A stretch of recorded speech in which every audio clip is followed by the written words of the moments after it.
ജീവിതത്തിലേക്ക് തിരിച്ചു വരിക എന്നുള്ളതാണ് എൻ്റെ ഏറ്റവും വലിയ ആഗ്രഹം.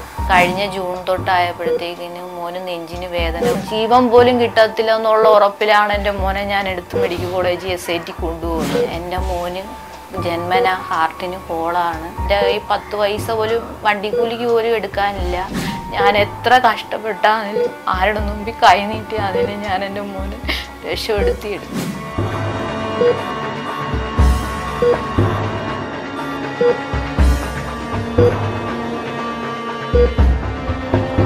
എൻ്റെ മോൻ്റെ പേര് ജോബിൻ, എൻ്റെ പേര് ലിസി. ഞങ്ങൾ സ്ഥലം ഇത് പ്രാക്കുളമാണ്. പിന്നെ എൻ്റെ മോന് ജന്മന ഹാർട്ടിന് ഹോളാണ്. അത് SITയിൽ 2 വയസ്സ് വരെ കാണിച്ചായിരുന്നു. അത് കുറച്ച് ചെറുതായതുകൊണ്ട് വളർന്നു വരുമ്പോഴത്തേക്കിനും മാറുമെന്നാണ് ഡോക്ടർമാർ പറഞ്ഞത്. ഇപ്പം അവന് 16 വയസ്സ് കഴിഞ്ഞ്. അന്നേരം കഴിഞ്ഞ ജൂൺ തൊട്ടായപ്പോഴത്തേക്കിനും മോന് നെഞ്ചിന് വേദന പോലെ വന്ന് ഞങ്ങളുടെ ഡിസ്ട്രിക്റ്റിൽ ശ്യാം ഡോക്ടറെ കൊണ്ട് കാണിച്ച്. അതിന് ശ്യാം ഡോക്ടർ പറഞ്ഞ് മോന് ഇതേ കണക്ക് ഹാർട്ടിന് പ്രശ്നമുണ്ട്, പെട്ടെന്ന് മെഡിക്കൽ കോളേജിൽ എത്തിക്കണമെന്ന് പറഞ്ഞു. അങ്ങനെ ഞങ്ങൾ ഇവിടുന്ന് പൈസ അന്നേരം എൻ്റെ ഈ 10 പൈസ പോലും വണ്ടിക്കൂലിക്ക് പോലും എടുക്കാനില്ല. ഞാൻ അങ്ങനെ ആശുപത്രിയിൽ ഇരുന്ന് വിഷമിച്ച് എൻ്റെ ഇവിടെ അടുത്തൊക്കെയുള്ള ആൾക്കാർ 10, 100, 200, 500 രൂപയൊക്കെ കൊണ്ട് തന്നാണ് ഞാൻ അന്ന് എൻ്റെ മോനെ ആശുപത്രി കൊണ്ടുപോയത്. പിന്നെ എൻ്റെ പള്ളിയിലെ ഇടവകയിലെ അച്ഛനെ വിളിച്ചിട്ട് ഞാൻ പറഞ്ഞു, അച്ഛാ ഇത് കണക്ക് മോന് സുഖമില്ല, അവനെ ആശുപത്രി കൊണ്ടുപോകണമെന്ന് പറഞ്ഞപ്പം അങ്ങനെ അച്ഛൻ ഇത് കണക്ക് 10,000 രൂപ അവിടുത്തെ സഹായികളുടെ കൈ കൊടുത്തു വിട്ട്. അങ്ങനെ ഞങ്ങൾ അവിടെ മെഡിക്കൽ കോളേജിൽ കൊണ്ടുവന്ന് ഡോക്ടറെ കാണിച്ച്. ഡിസംബർ 5-ാം തീയതി ആയപ്പോൾ മോൻ്റെ ബർത്ത്ഡേ ആയിരുന്നു. അപ്പോഴത്തേക്കിന് അവനങ്ങ് ഭയങ്കരമായ അവശതയിലും 1 മാസത്തോളം അവൻ എഴുന്നേക്കാൻ പറ്റാത്തതിലായിട്ട് കിടപ്പായി പോയി. വെള്ളം പോലും അവന് കുടിക്കാൻ പറ്റാത്ത സ്റ്റേജിൽ ഭയങ്കരമായിട്ടും അവശതയായി പോയി.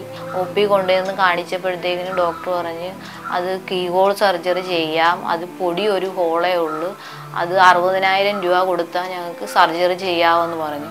അതിന് ഞാൻ പറഞ്ഞു വേണ്ട ഡോക്ടർ, ഒരു കാര്യം ചെയ്യും, ഞങ്ങൾക്ക് ചിത്രായിലേക്ക് എഴുതി തരാൻ പറഞ്ഞു.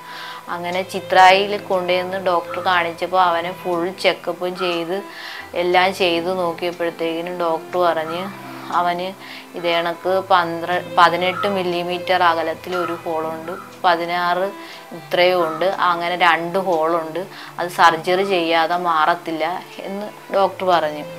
മാർച്ച് 3-ാം തീയതി ഡോക്ടർ കൊണ്ട് ചെല്ലാൻ പറഞ്ഞു കീഹോൾ സർജറി ചെയ്യാനായിട്ട്. അന്നേരം അവിടെ കൊണ്ടുവന്ന് ഡോക്ടർ ക്യാമറ ഇറക്കി ഇത് ചെയ്തു നോക്കിയപ്പോൾ ഓപ്പൺ സർജറിയെ പറ്റത്തുള്ളൂ എന്ന് ഡോക്ടർ പറഞ്ഞ്.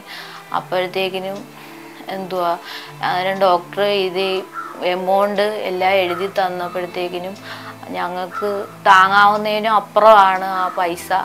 ഞങ്ങൾക്ക് ഒരു വീട് പോലും ഇല്ല, വാടക പോലും കൊടുക്കാൻ പറ്റാത്ത ഒരു സ്റ്റേജിലുള്ള ജീവിതമാണ് ഞങ്ങളുടേത്. ഞാൻ അവിടെ കൊല്ലത്തൊരു വീട്ടിലൊരു അമ്മയെ നോക്കാൻ പോവുക. ആ അമ്മയ്ക്ക് അവിടെ നിന്ന് എനിക്ക് കിട്ടുന്ന 8,000 രൂപ കൊണ്ട് ഞാൻ എൻ്റെ മോന് മരുന്ന് വാങ്ങിക്കണം, പിന്നെ വീട്ടിലെ കാര്യങ്ങൾ നടത്തണം. ഭർത്താവിന് എന്നും ജോലിയൊന്നുമില്ല, വല്ലപ്പോഴുള്ള ജോലിയാണ് കിട്ടുന്നത്. അതുകൊണ്ട് ഞങ്ങൾക്ക് ഈ വീടിൻ്റെ വാടക കൊടുക്കാൻ പോലും പറ്റുന്നില്ല. ഇപ്പം ഒരു 8 ജൂണൊക്കെ ആകുമ്പോഴത്തേക്കിന് ഞങ്ങൾ 50,000 രൂപ അഡ്വാൻസ് കൊടുത്ത പൈസ, ആ പൈസ എല്ലാം തീരുക. ഞങ്ങൾക്ക് ഈ വീട്ടിൽ താമസിക്കാൻ പോലും പറ്റാത്തൊരു സാഹചര്യമാണ് വരുന്നത്. ഞങ്ങൾക്ക് ജൂൺ ആകുമ്പോൾ ഇവിടുന്ന് മാറി കൊടുക്കണം. ഞങ്ങൾക്ക് എങ്ങോട്ട് പോകണം പോലും ഇല്ലാത്ത ഒരു ജീവിതമാണ് മുന്നോട്ട് പോകുന്നത്. അതിൻ്റെ കൂടെ ഈ കുഞ്ഞിൻ്റെ കാര്യവും എല്ലാം ഓർത്ത് ഭയങ്കരമായ സങ്കടത്തിലാണ് ഞങ്ങൾക്ക് എങ്ങനെ ഞങ്ങളുടെ ജീവിതം മുന്നോട്ട് കൊണ്ടുപോകുമെന്ന് പോലും അറിയത്തില്ല. ഇനി 2 ആഴ്ച കൂടെ ഉള്ളു. 4 ലക്ഷം രൂപയിൽ കൂടുതലും അവന് സർജറിക്ക് വേണ്ടിയാവും. ഞങ്ങൾ ഈ പൈസ എവിടെ നിന്ന് കണ്ടെത്തുമെന്ന് പോലും ഞങ്ങൾക്ക് അറിയാൻ വയ്യാത്ത സ്ഥിതിയിലാണ് ഞങ്ങളുടെ ജീവിതം മുന്നോട്ട് പോകുന്നത്. അച്ഛന് നല്ല ജോലിയൊക്കെ ഉണ്ടായിരുന്നതാണ്. അന്നേരം ആ ജോലി കൊറോണ സമയത്തൊക്കെ നഷ്ടപ്പെട്ടു പോയി. അപ്പോഴത്തേക്കിന് ഞങ്ങൾക്ക് ഞങ്ങളുടെ ആരും ഞങ്ങളെ സഹായിക്കാൻ പോലും ഇല്ലാത്ത ഒരു സ്ഥിതിയാണ്. നമ്മൾ എൻ്റെ കൂട്ടുകാരുടെ അടുത്തും എൻ്റെ ബന്ധുക്കളുടെ അടുത്ത് വരെ ഞാൻ കൊച്ചിനെ ആശുപത്രി കൊണ്ടുപോകുന്ന സമയത്ത് ഞാൻ കൈ നീട്ടി ചെന്നിട്ടുണ്ട്. പക്ഷെ അവരെല്ലാം നമ്മളെ 1 രൂപ പോലും തരാതെ നമ്മളെ ആട്ടി പായിക്കുന്ന കണക്കാണ് നമ്മുടെ അടുത്ത് കാണിച്ചത്.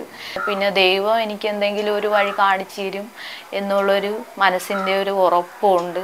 അന്യ ആൾക്കാരെ കൊണ്ട് നമുക്ക് സഹായമുണ്ട്.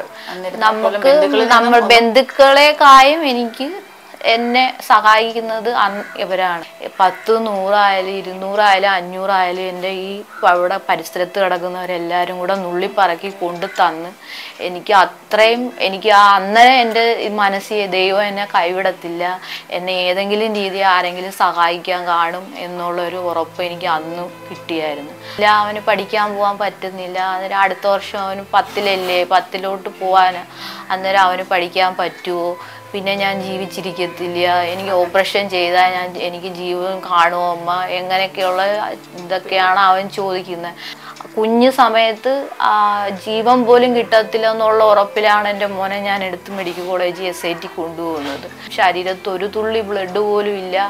ഒരു ഞരമ്പ് കീറിയെടുത്താണ് അവനെ ട്രിപ്പ് വരെ കുടിക്കുകയെല്ലാം ചെയ്തത്. ഞങ്ങളെ ചേട്ടൻ്റെ ഭാര്യയുടെ തോളിൽ ഇങ്ങനെ കിടക്കുക. ഇവിടുന്ന് മെഡിക്കൽ കോളേജ് അവിടെ എത്തുന്നത് വരെ ഞാനിങ്ങനെ കുലുക്കി നോക്കുമായിരുന്നു, എൻ്റെ മോനെ അനക്കമുണ്ടോ അനക്കമുണ്ടോ. അതേ രീതി അവനിങ്ങനെ തലപൊക്കി ഇങ്ങനെ നോക്കുന്ന ആ ഒരു രംഗം ഇന്നും എൻ്റെ മനസ്സിൽ അത് മാറാതെ കിടക്കുക. ദൈവം തന്ന എൻ്റെ മോനെ ദൈവം തിരിച്ചെടുക്കരുതല്ലോ എന്നുള്ള രീതിയിൽ ഞാൻ എത്ര കഷ്ടപ്പെട്ടാണെങ്കിലും ആരുടെ മുമ്പിൽ കൈ നീട്ടിയാണെങ്കിലും ഞാൻ എൻ്റെ മോനെ രക്ഷപ്പെടുത്തിയെടുക്കും. ജീവിതത്തിലേക്ക് തിരിച്ചു വരിക എന്നുള്ളതാണ് എൻ്റെ ഏറ്റവും വലിയ ആഗ്രഹം.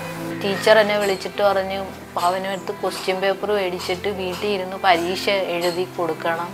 അന്നേരം അവൻ എന്നോട് ചോദിക്കുന്നത്, ഞാൻ ജീവിച്ചിരിക്കുമോ ഇല്ലയോ എന്ന് എനിക്ക് ഉറപ്പില്ല, പിന്നെ എന്തിനാ അമ്മ ഞാൻ പരീക്ഷ എഴുതുന്നതെന്ന്. പക്ഷേ അത് പറയുമ്പോൾ എൻ്റെ നെഞ്ച് തകർന്നു പോവുക. ഞാൻ പറയുന്നത്, മോനൊരു കുഴപ്പവും വരത്തില്ല, അമ്മ വിളിക്കുന്ന ദൈവത്തിന് ശക്തി ഉണ്ടെങ്കിൽ എൻ്റെ മോനൊരു കുഴപ്പവും ഇല്ലാതെ അമ്മ രക്ഷപ്പെടുത്തി കൊണ്ടുവരും. നിന്നെ ഞാൻ ഇത്രയും വളർത്തിയത് ദൈവത്തിന് തിരിച്ചു കൊടുക്കാനല്ല. ഞാൻ ഇത്രയും കഷ്ടപ്പെടുകയും ഇടിക്കുകയൊക്കെ ചെയ്യുമ്പോൾ എൻ്റെ മോൻ എന്നോട് പറയുന്നത്, അമ്മ വിഷമിക്കണ്ട, എനിക്ക് സുഖമായി, ഞാൻ ജോലി ചെയ്ത് എൻ്റെ അമ്മയെ ഞാൻ നോക്കും എന്ന് പറയും. ഞാൻ പറഞ്ഞ, ആ മോൻ എന്നെ നോക്കിയില്ലേലും എനിക്കൊന്നുമില്ല, എൻ്റെ മോൻ ജീവനോടിരിക്കുന്നത് എനിക്ക് മരിക്കുന്നവരെ കണ്ടാൽ മതി എന്നാണ് പറയുന്നത്.